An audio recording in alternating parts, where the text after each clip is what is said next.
one of my favorite power play setups is the overload that shifts into an umbrella. So that's what I'm going to show you on this and how this will work. But like I said, we've got the cones there, and those are just basically to simulate where players might be so that it's more visual. You can be able to see where the passing lanes are in a game situation. So obviously this is just to get the players used to doing quick reactive passes, get them nailed down on what patterns you're going to be looking for, what different attack options you're going to be using for on the power play. And then as the players get better at this, obviously you'll start swapping out the cones for players.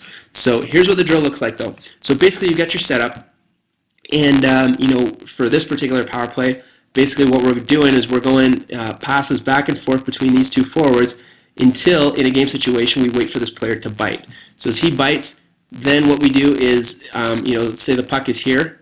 So the player bites, this forward takes 2 steps towards the middle and then passes it back down, and then he'll drive through. Now as you can see, the cones are set up to mimic that open lane through the seam. So this forward drives through the lane, through the seam, and in our power play setup, we've got a few options from here. We can either do a give and go from the corner, which works really well, especially if this player tries to get the puck instead of staying with the man driving through the seam.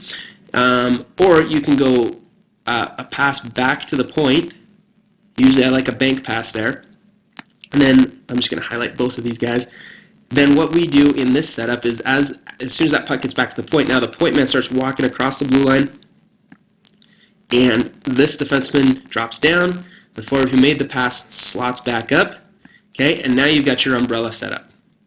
And usually what will happen is this forward will pop out, and this forward who drove through the seam goes to the post. So basically we've got 2 guys at each post, and then the umbrella set up across the top. Now as you can see, the cones are still mimicking good passing and shooting lanes. So as this forward, or as this defenseman comes across, he's got a few options. He can shoot, and he's got to time his shot so he's shooting through the cones, through the middle of the cones. He's got the passing option to the defenseman for a shot or for a touch pass across the ice for a one-timer there. So pass across to the forward that drove to the far post and one-time shot, or it can come back. Now as you can see, he's got to time that so that he comes out, and basically what happens is this forward's got to give himself a passing option. So he needs to come out far enough that he's not going to be that the cone's not going to be in his way. So slide back, and then you got the same 2 options. You either got the shot or you got the pass across the forward. So anyways, you've got the cone set up to mimic where those passing lanes are, give the players visual cues of where those passing lanes are. But basically, this is a 5-on-0 with some cones set up just for just for token resistance,